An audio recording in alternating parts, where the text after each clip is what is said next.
Hi guys, you're welcome to my channel. Today is part 3 of our great marriage convo.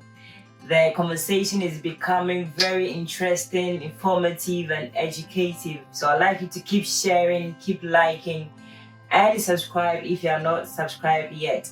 So as usual, we have here my mother, Reverend Cynthia Sutherland. Mom, you're welcome back to Convo part 3. Thank you so for having me. All right. In our last conversation, we ended with foundation. So as I promised earlier on, today we are going to delve deep into what foundation is and the kind of foundations we need to put in place before we put on the building called marriage. And so, Mom, as we ended our conversation last week, you're talking about foundation. So what is the meaning of the word foundation, and what are some of the foundations we need to put in place before we build our marriage on? Thank you very much. And I don't think I've got my dictionary here to look at the meaning, but I know that when you talk about foundation, you're talking about something that you can build on. So it's like the basis of something, the very basis on which you build. So when you talk about foundation of marriage, you're looking at the certain things that you can put in place before the marriage itself come on. So that's what we are going to look at. You know, there are certain things that we need to address, look at, open our eyes to see, even before we start putting on the blocks. The blocks, exactly. All right. Thank you very much, Mom. So as a woman of God, and I know as part of you being a minister, you do premarital counseling. And so from that perspective, what are some of the foundations do you think we as young people need to put in place before we put the bricks and the blocks of marriage on? Thank you. I think one of the most important things that for me is important. It's beyond anything you can think of. Before you even think of marriage, is looking at yourself, looking at who you are. Okay. Yeah. Because every single person will want somebody that can fill their lives, fulfill their purpose. And so you need to look at yourself. And like I said earlier on, we are very much into looking at how somebody should be, the person you're expecting to marry, the qualities and the things and how they behave and all those things. Forgetting that we are also material or somebody that somebody will want to have. And so the first foundation is knowing who you are. Wow. Okay, knowing who you are, because we don't sit down to look at what has made us who we are or what makes us who we are. And the very first thing I'll look at, I think the last session we looking at certain things. And one of the things is looking at who you are as a person, your background. Okay, your background plays a lot of importance in your relationship or in your marriage. And so when you talk about the background, you are looking at your educational background, you're looking at your home background, you're looking at your exposures and everything that comes along with it. And it's sometimes some of us have been brought up in certain homes and certain behaviors and certain manners are normal to us, but to the outsider, it's not normal. So it's time that you look into yourself and see, how do I relate with other people? How is my background like? What was I exposed to growing up? You know, so if you are able to look at all these things, then the decision can be easier for you to make that step into marriage. And so, like I said, there are some people who have been raised up in homes where prayer and the word of God is important. That is your foundation, that is your basis. And so if you are such a person, you are looking at even improving yourself better than not dropping it, because life is such that, you know, I have as a minister, I have come across people who started so well, but that has become a challenge because probably the other person doesn't agree at some point. Sometimes not even at the beginning. And so you need to look at, are you strong enough? Is your foundation strong enough that if somebody comes to try to kick what you are building, you will still be able to be firm to be built on. Wow. that is a very powerful one there. Yeah. Looking at who you are and then knowing who you are before accepting someone to come in, or before you making a move of bringing a second person to come in. And also another foundation that we need to look at, and very important as well, is your religious background. You know, I have seen people who started to think, oh well, we are compatible. It doesn't matter, our religion does not play a part in this. But then at some point in the relationship, when they are married, you see the cracks because of not being in the same sort of, not having the same foundation. You will see the cracks coming on as they go along. So your religion, your belief, if I should put it, your belief is absolutely important to look at. You can't just not go into any other relationship just because you love them, just because they are cute, just because they're handsome, they have money and all that. Foundation, looking at yourself, looking at your belief and the belief of the person that is coming along. Wow. Thank you very much, Mom, for this information. So you just mentioned something about not going in because you love the person. I know, so love is one of the bases or one of the foundation, isn't it? And I've heard people say that it doesn't only take love to build marriage. Can you explain a little bit about that? I see marriage as building. The Bible says that it takes wisdom to build a house. Okay? And so whilst you are building the house, wisdom needs to be applied. All right. And so if we take love on its own to build, there are certain aspects to life that will come and destroy what you are building. And so whatever you put on, I call them bricks. I call them building blocks or building bricks. Okay. And so aside the love, if you love somebody and you don't respect them, it won't get anywhere.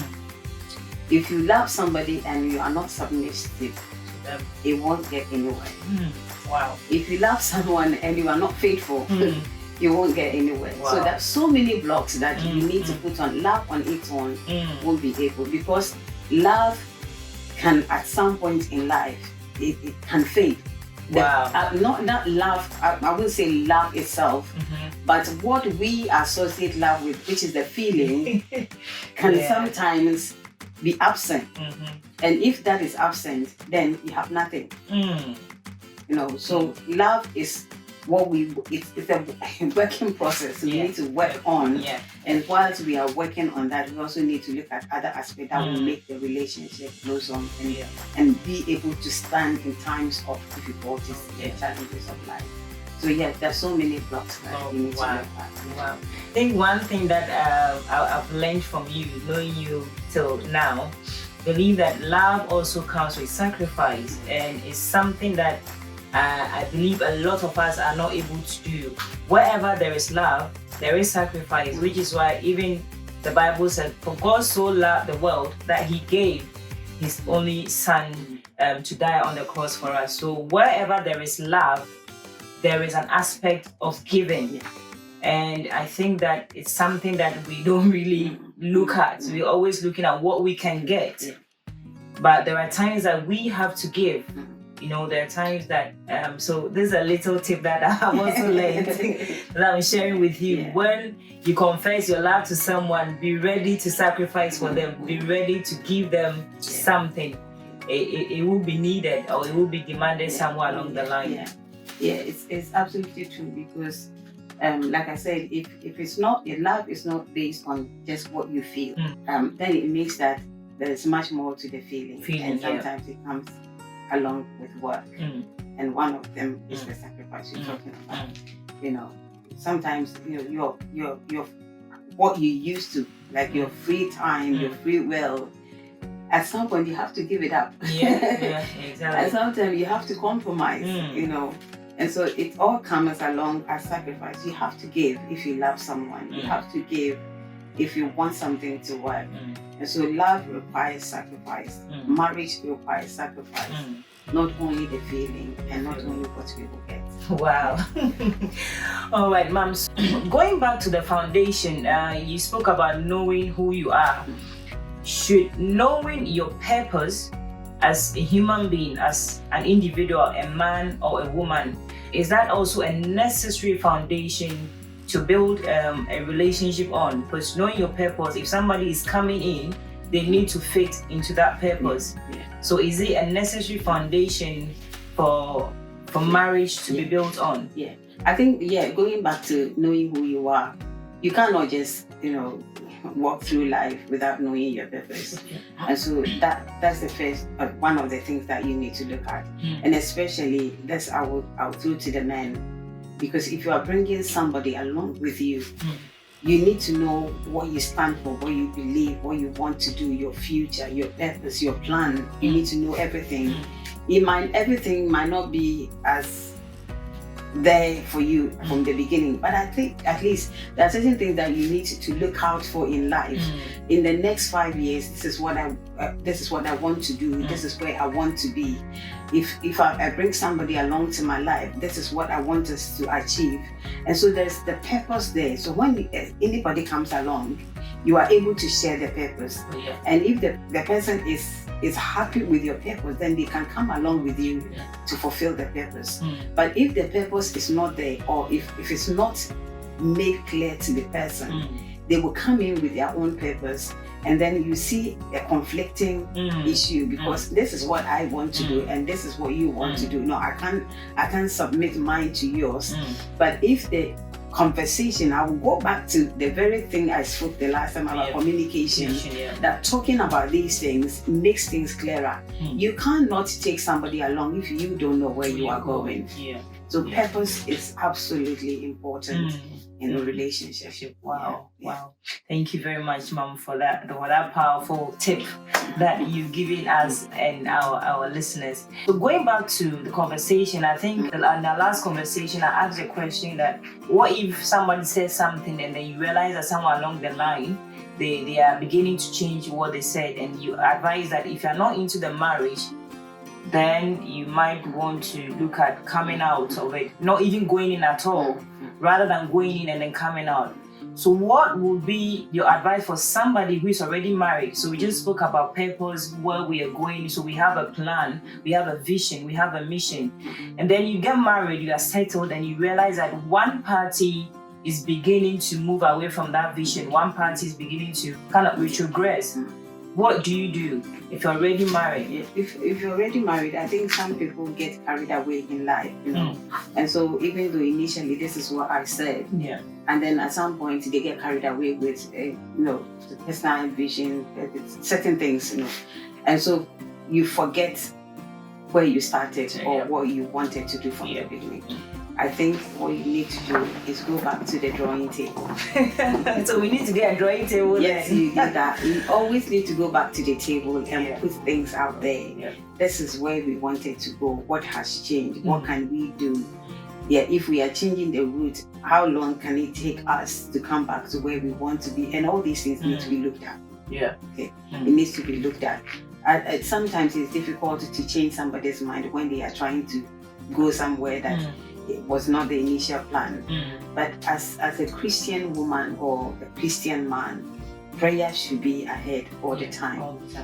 Before even you talk about it, you need to be praying about it. But the drawing table is absolutely the place to. Thank you. Thank you very much, Mom. So whenever we feel like we are going back, we are stepping outside of the mission, we have to go back, sit down, have a proper conversation, find out the reasons why there is a change in plan, or why you think that we should go left instead of right. And probably if they are convincing, then both of you can decide to change direction. But if one party decides to go to point A, another party decides to go to point B, that would be a serious conflict. Serious conflict. I think I remember a few years ago I was talking to a group of ladies, and that's one of the things that we looked at. Sometimes as we the women, I think we see ahead, and sometimes we come across, but the way we come across, it makes it feel like I want to dictate. You are dictating, so the man will not take it. Yeah.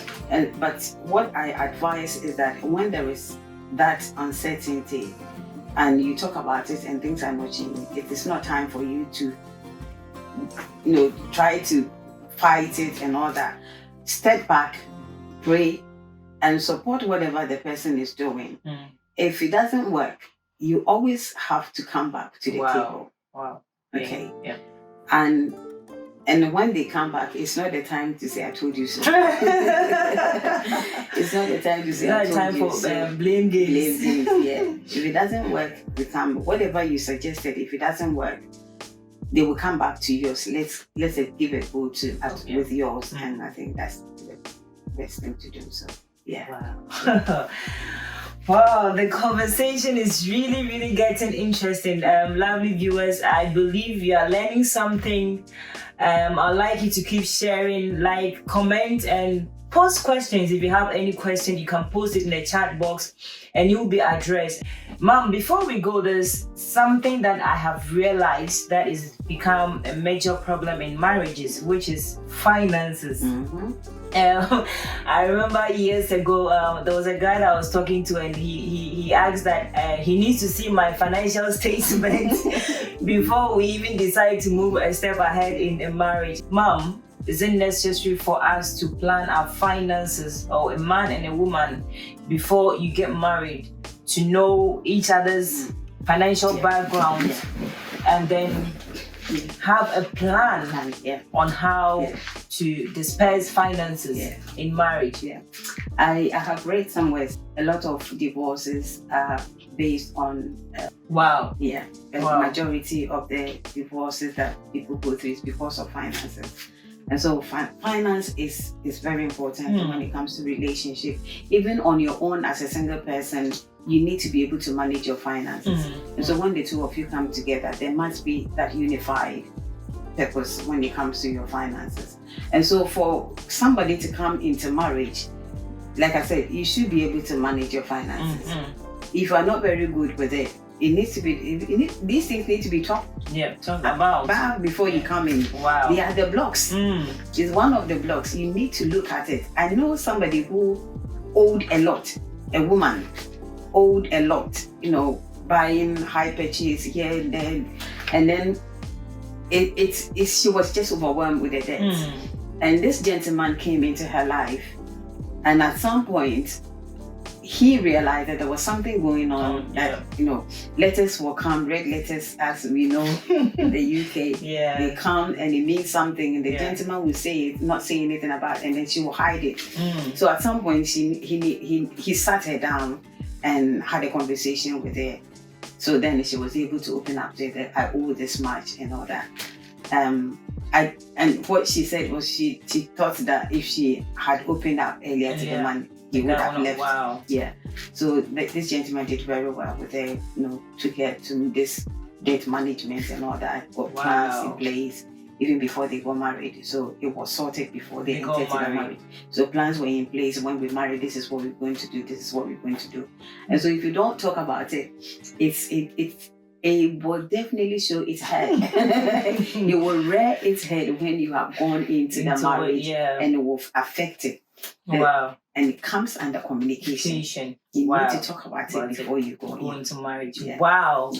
Wow, lovely viewers. Unfortunately, we have to draw the curtains to this conversation. Financial management is really, really necessary in marriages. And so in our next conversation, we will go deeper into financial management, especially for us, the young ones again, who sometimes we get carried away when we start seeing money. We don't put planning in place. For us, the young ones, the tips that we need to know about financial planning or financial management before we go into marriage. So thank you very much for watching this video. God bless you. I believe that it is becoming a blessing unto you. That is why you don't have to keep the information to yourself, but share it with someone else. I'll see you again in our next video. Keep liking, keep sharing, and keep subscribing. God bless you. Stay blessed. Stay blessed.